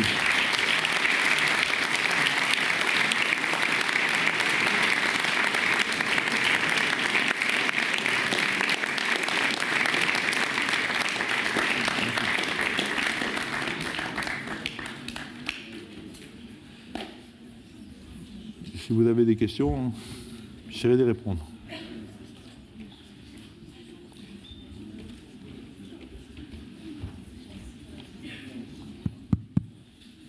Alors, qui se lance pour la première question?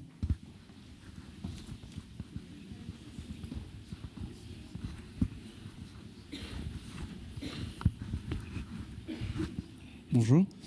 Moi, il y a quelque chose que je n'avais pas compris au début de l'exposé, en fait. Est-ce que la chaîne de reproduction des globules blancs, elle est différente en fonction de chaque personne ou c'est exactement la même? Non, la structure est la même pour tout le monde. Après, alors, il y a des paramètres qui sont relativement stables, hein, comme la reproduction, hein, sauf évidemment si vous avez une pathologie associée, etc., qui peut modifier. Mais a priori, quand la chaîne tourne bien, elle est pratiquement la même pour tout le monde. Oui. Ce qu'on appelle le turnover, par exemple, la reproduction naturelle. Hein, d'où l'histoire des 21 jours, d'ailleurs. Les 21 jours, c'est à peu près le temps pour que la moelle repeuple quand il y a un défaut de globules. Quoi. Après, quand on a des gros traitements lourds, la chaîne hématopoïétique peut être modifiée, et ça c'est autre chose. Alors il faut réestimer les paramètres. Si vous avez quelqu'un qui est lourdement traité pendant des années, par exemple, ou si, je répète, il y a des pathologies associées, ça peut modifier ça, bien sûr.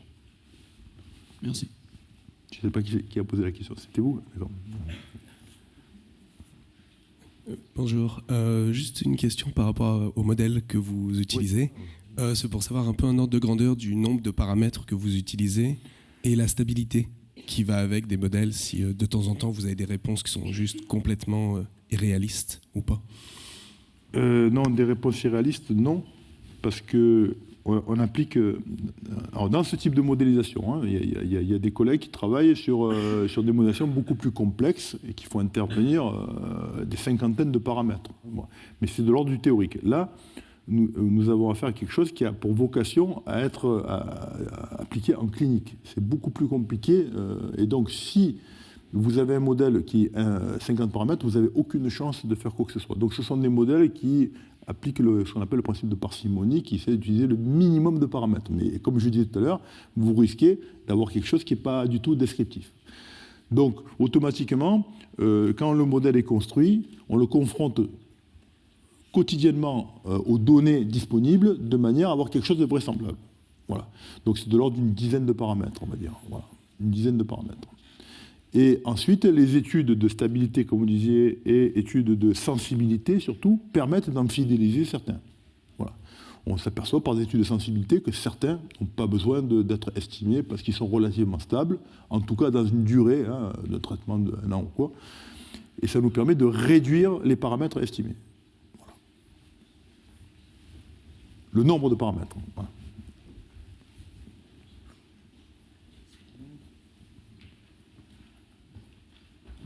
Vous semblez très optimiste, on a presque l'impression qu'on a vécu le cancer. Donc je vais vous poser la question suivante. Est-ce que j'ai pas compris. vous semblez très optimiste? On a l'impression qu'on a vaincu le cancer en vous écoutant. Alors, excusez-moi, si j'ai donné cette impression, je suis nul, parce que c'est pas du tout ce que je pense. Non, pas du tout. Mais je veux dire, est-ce que des modèles comme le vôtre ont déjà été utilisés pour traiter d'autres types de maladies en dehors du cancer? À part le cancer, est-ce qu'on a déjà utilisé d'autres types de modèles comme le vôtre pour traiter d'autres maladies? Alors oui, la question, elle est fondamentale, cette question, parce que cette modélisation, et ça c'est un petit peu le propre des mathématiques, la pharmacologie, tout le monde le sait, évidemment, ne se restreint pas à la cancérologie. En cardiologie, vous prenez des anticoagulants, vous prenez des antibiotiques, des antipaludéens. Donc tout ce qui est pharmacocinétique et pharmacodynamique, tous ces modèles-là peuvent s'appliquer à toutes les pathologies, et surtout les pathologies sévères. Voilà. Pathologie sévère, le paludisme, c'est la maladie qui tue le plus de gens dans le monde. Hein. On ne sait toujours pas utiliser les paludéens. Donc il y a des gens qui travaillent sur ce type de modèle. Comment l'utiliser? Vous prenez les anticoagulants, il y a des tas de gens qui sont traités par anticoagulants tous les jours, des gens qui ont des problèmes cardiaques, par exemple. Il y a des accidents hémorragiques très graves. Vous avez des médicaments qu'on appelle immunosuppresseurs. Ce sont des médicaments dont tous les greffés utilisent. Autrefois, les greffes chirurgicales réussissaient, mais les gens mouraient parce qu'il y avait rejet de la greffe. C'est lié au système immunitaire. Il y a des médicaments anti-rejet. Et ces médicaments sont très difficiles à utiliser. Et donc, l'utilisation de modèles mathématiques pour utiliser ces médicaments est essentielle. Donc, ça, évidemment, ça sort du champ de la cancérologie. Alors, c'est pas... peut-être si la question que vous posez, c'était en médecine directement, mais c'est plutôt sur l'allié premier du médecin, c'est-à-dire le médicament. Voilà. Et comme, à ma connaissance, l'outil essentiel du médecin, c'est le médicament, et que c'est par là même, tout le monde sait ce que c'est un effet secondaire. Hein. Même les antibiotiques peuvent avoir des effets secondaires très graves. Un antibiotique, c'est pas quelque chose d'anodin. Ça peut vous faire des lésions au niveau du cerveau, très graves, ou au niveau cardiaque. Donc il n'y a pas de médicament anodin. Voilà. Donc dans tous ces domaines, il y a des gens qui utilisent, et dans le VIH en particulier, pour l'utilisation des polythérapies aussi, qui créent des effets secondaires terribles, il y a des gens qui travaillent dessus avec des modèles mathématiques pour limiter les effets secondaires. Alors il faut être très clair, les mathématiques ne vont guérir rien du tout. Les mathématiques ne vont pas guérir les gens. Les mathématiques peuvent aider les médecins à aller plus vite vers une solution et surtout à éviter des catastrophes. Voilà, c'est complémentaire. Mais les mathématiques ne vont rien guérir du tout. Voilà. Mais je regrette si je vous ai donné... Enfin, je suis heureux si j'ai... Comme on dit, le pessimiste est un imbécile malheureux et l'optimiste est un imbécile heureux. Bon, donc je crois qu'il vaut mieux être optimiste, mais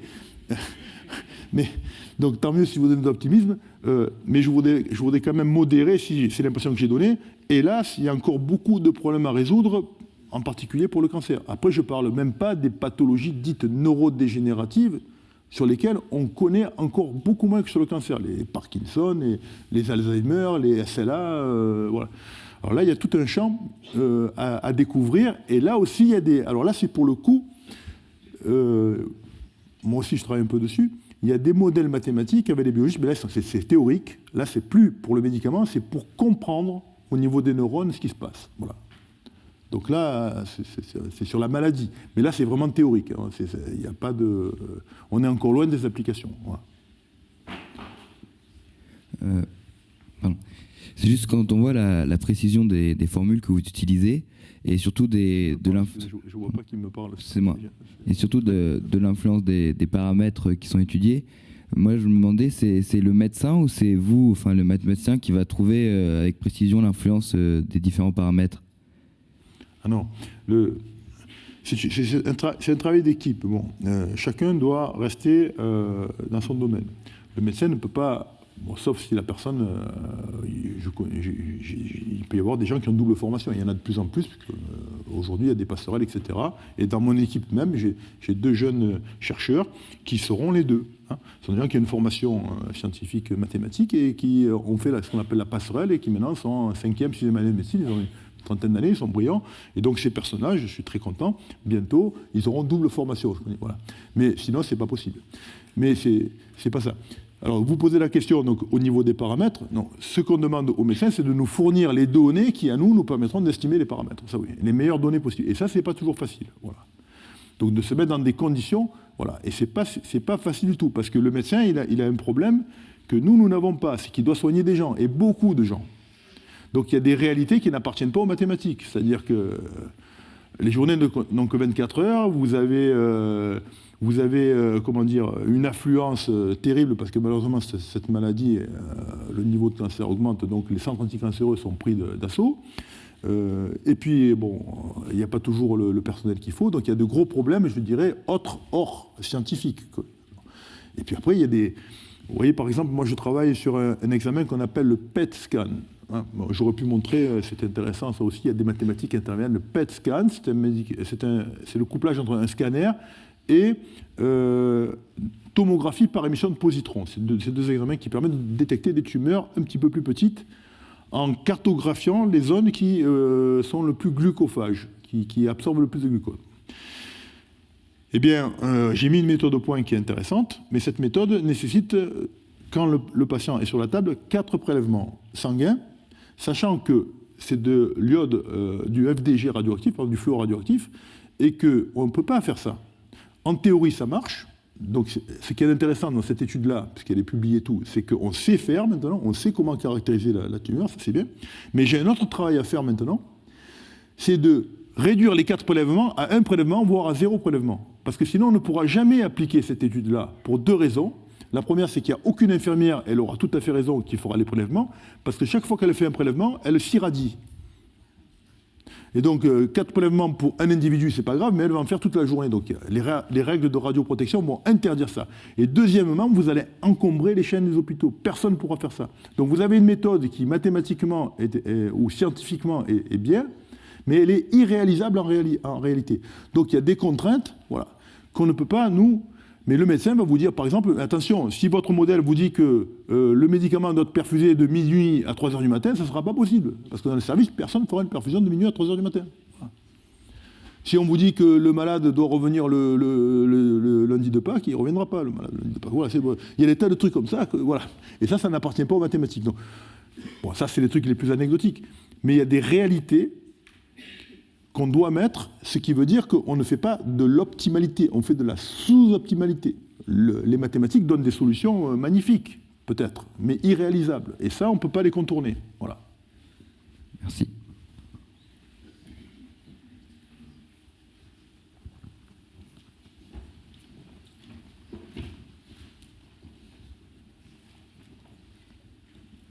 Bon, les modèles que vous avez montrés, est-ce que ça donne naissance à des logiciels, logiciels libres, je suppose? Oui, tout à fait.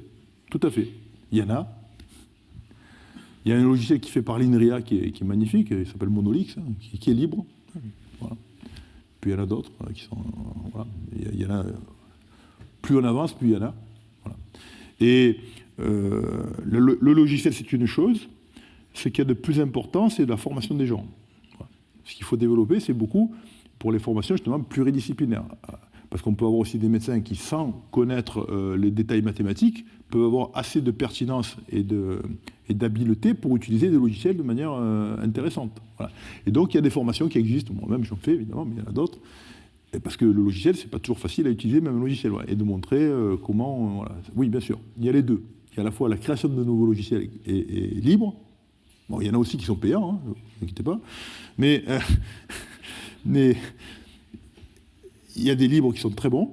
Et après, il faut assurer les formations aussi des deux côtés, d'ailleurs.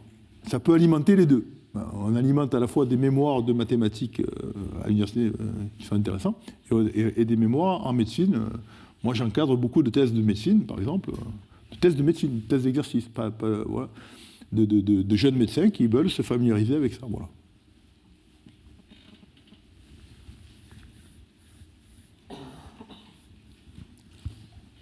Comment c'est d'être à la frontière de deux cultures, les mathématiciens d'un côté, les médecins de l'autre? Est-ce que c'est une transition facile? Ou est-ce que ça a été une transition facile? Ou Non, est-ce qu'il n'y a pas un rejet des deux côtés? Non, il n'y a pas de rejet. Mais disons qu'il y a des frictions, quoi. Mais pas des frictions, je dirais plutôt des incompréhensions. On ne parle pas le même langage, quoi.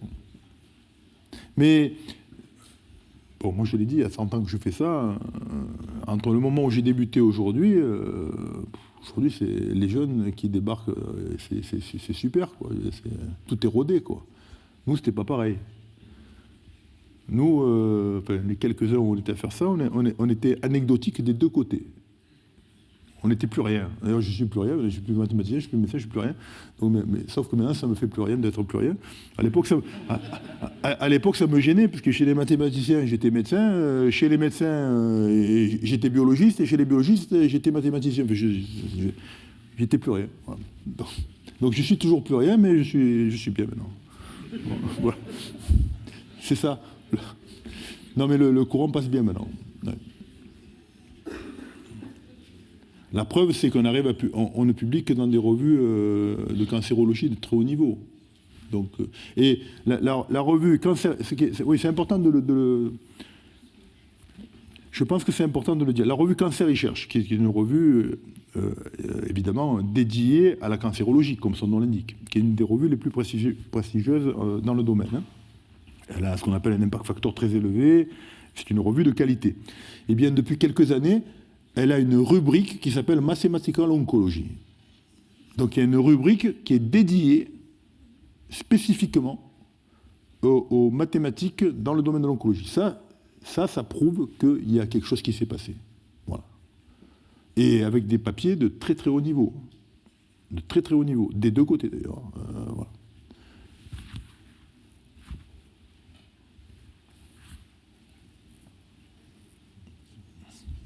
Toujours poser encore une question.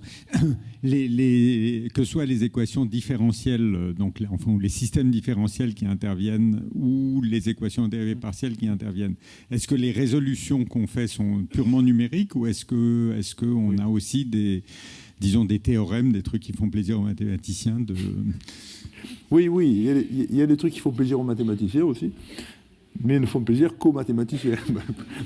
Voilà. Non, mais ça, c'est vrai. Mais non, mais c'est important. Oui, il y a des théorèmes. Par exemple, quand je montre le problème de contrôle optimal, tu peux démontrer qu'effectivement, il y a un contrôle optimal. C'est pas facile à faire, hein, qu'il y a une solution. Voilà.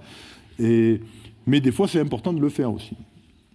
Je veux dire, c'est toujours important de faire une démonstration pour moi. Mais j'ai quand même été mathématicien.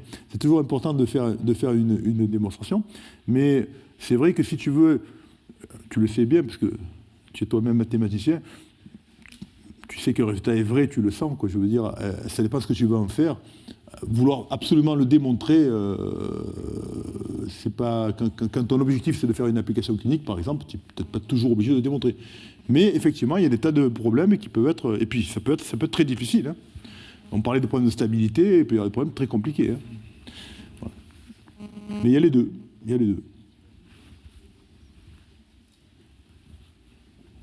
Autre question? Bonjour. Merci beaucoup pour l'exposé. Donc on a parlé d'aide. Je suis là. On a parlé donc que la machine vienne aider. Alors, est-ce qu'il y a des solutions ou est-ce qu'il y a des pistes dans cette rubrique mathématiques oncologie avec le machine learning? Ou est-ce qu'on en est à proprement parler que dans les équations différentielles et la théorie de la dissolution? Non, il y a de tout. Alors après, il n'y a peut-être pas assez de cas ou de données, parce que l'impression que j'ai eue, c'est qu'il n'y avait pas... Oui, que c'était sur des petits effectifs. Oui, bien sûr. Mais après, il y a ce qu'on appelle des études multicentriques aussi. Hein. Là, c'est une étude de phase 1, c'est un petit nombre de patients. Mais pour ce dont vous parlez, c'est autre chose. C'est l'arsenal des mathématiques utilisées. Ce que j'ai montré, c'est une toute petite partie. C'est des systèmes dynamiques. Bon, c'est une façon d'aborder les problèmes avec un objectif qui est bien précis.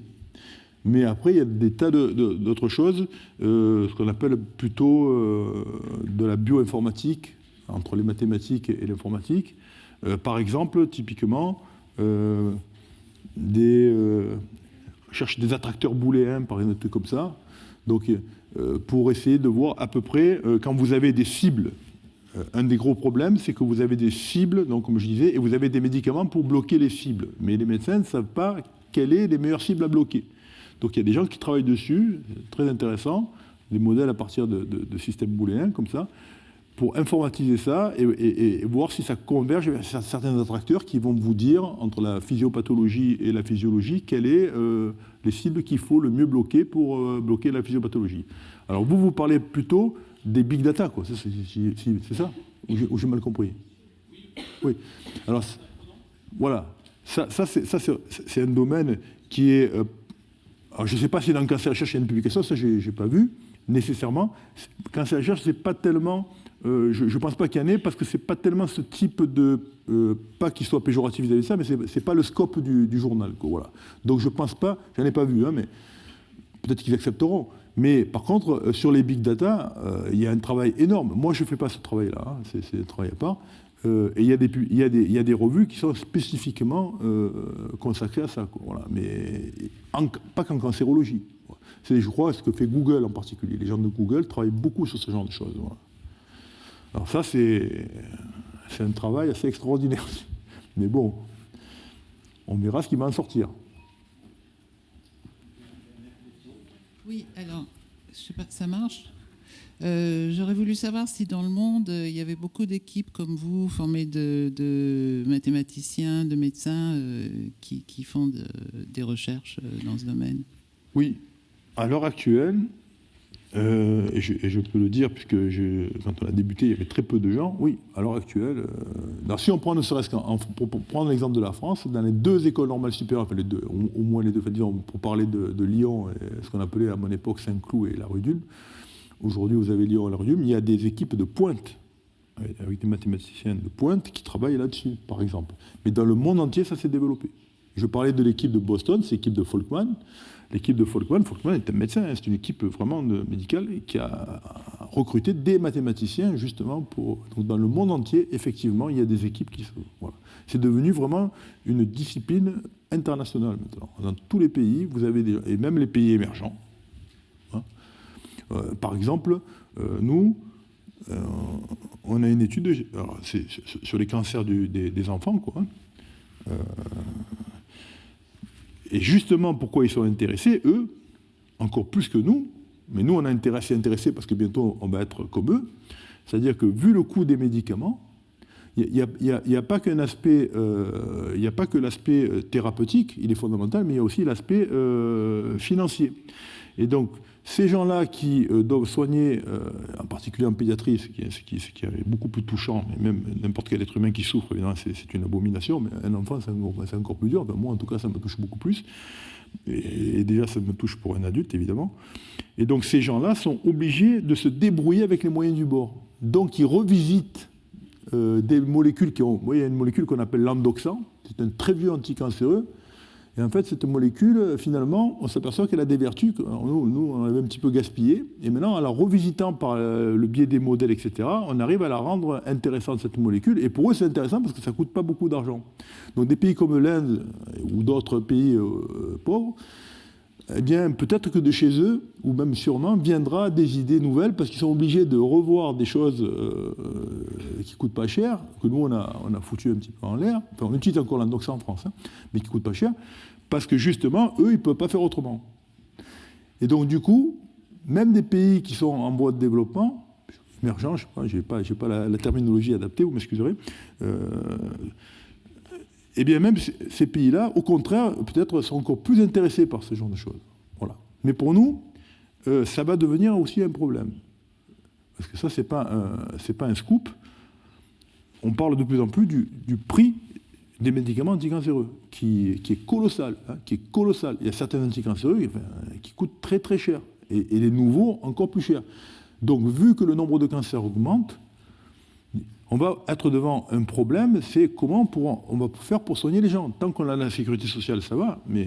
Et donc, le modèle, c'est pas son but. Enfin, moi, je ne cherche pas ça pour ça, mais il peut avoir cet intérêt. J'aurais pu vous montrer un exemple. Pour des injections de facteurs de croissance, une injection, c'est-à-dire pour doper, ça coûte 1 000 € l'injection. Oui, à chaque...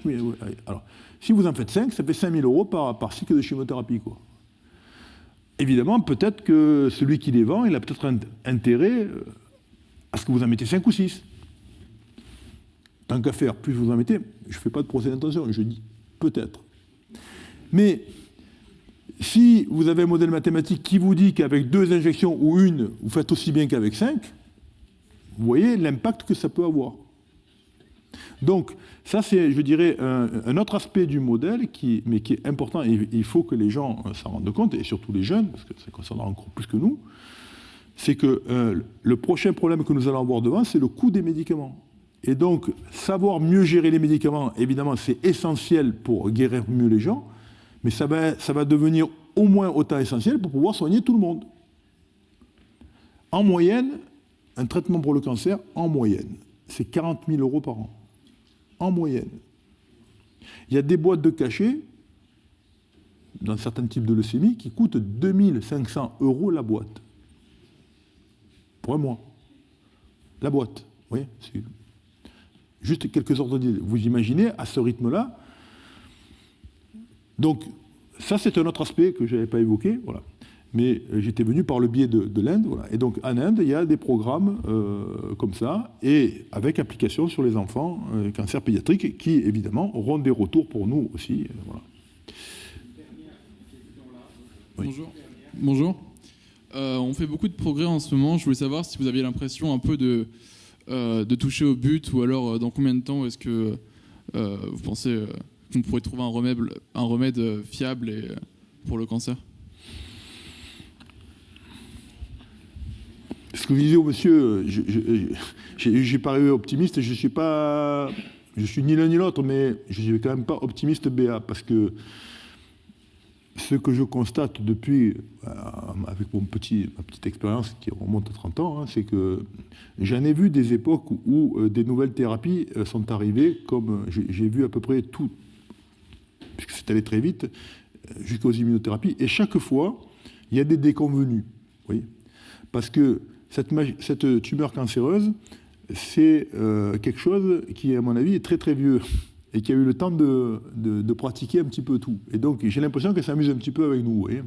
On découvre un mécanisme, on découvre un truc pour le bloquer, vous voyez, c'est un petit peu... Et elle, dès que vous bloquez le mécanisme, elle en crée 50 nouveaux derrière. Voilà. Et inversement, tout ce qu'elle utilise, en tout cas à l'heure actuelle, qu'on a découvert, eh bien, c'est aussi utilisé par le système normal. Il n'y a pas si longtemps, on croyait que le PD-1, le récepteur PD1, et le gant, le PDL1 qui se met sur le PD-1, on croyait que c'était spécifique de la tumeur cancéreuse. On a dit super, super, on va mettre un anti-PDL1. Si on met un anti-PDL1, le lymphocyte, comme il n'y a que la tumeur cancéreuse qui bloque le PD1, va bouffer le cancer et c'est parfait. Il ne va pas taper à côté. On s'est aperçu que ce n'est pas vrai. Le PDL1, il y a d'autres cellules normales qui l'utilisent. Et ça se comprend. N'importe qui peut le comprendre, intuitivement, mais là on sait que c'est vrai. C'est parce que notre système immunitaire, heureusement qu'il est contrôlé. Parce que s'il ne se contrôlait pas, il attaquerait nos organes, et c'est ce qui se passe dans les pathologies auto-immunes. Une pathologie auto-immune, c'est une maladie où justement notre système immunitaire devient fou et il attaque un organe qui est normal. Mais donc, heureusement qu'il y a ces rétrocontrôles. Donc la tumeur cancéreuse, j'ai l'impression, moi, depuis ce que je vois depuis longtemps, c'est qu'elle utilise toujours des moyens que les autres cellules, comme ça, c'est un petit peu comme un bouclier, vous voyez, c'est que quand vous voulez l'attaquer, eh bien vous attaquez le reste. Et donc, aujourd'hui, il y a les immunothérapies, oui, on a crié victoire, etc., mais on commence à avoir des déconvenus sur les effets toxiques, sur les réelles efficacités, etc. Voilà. Alors, on va mettre quand même une note d'espoir. Oui, on progresse, c'est vrai. Mais il y a encore beaucoup, beaucoup de travail à faire. Et en tout cas, et c'est ce que je disais au début de l'exposé, la solution ne viendra pas d'un domaine. La solution, mais pas que pour le cancer, pour tous c'est vrai. La solution viendra sur notre capacité à fédérer toute l'intelligence, la biologie, la physique. La physique est fondamentale. Fondamentale. Plus que les maths, peut-être. On espère que tu as convaincu les 150 jeunes qu'il y a de beaux sujets de recherche. Avant de remercier une nouvelle fois Dominique Barbelozzi, je vous signale que donc la prochaine conférence est exactement dans 2 semaines, même heure. Jocelyn Garnier qui parlera de Claude Shannon et l'ère numérique. On célèbre cette année le 100e anniversaire de la naissance de Claude Shannon. Mais merci encore. Merci.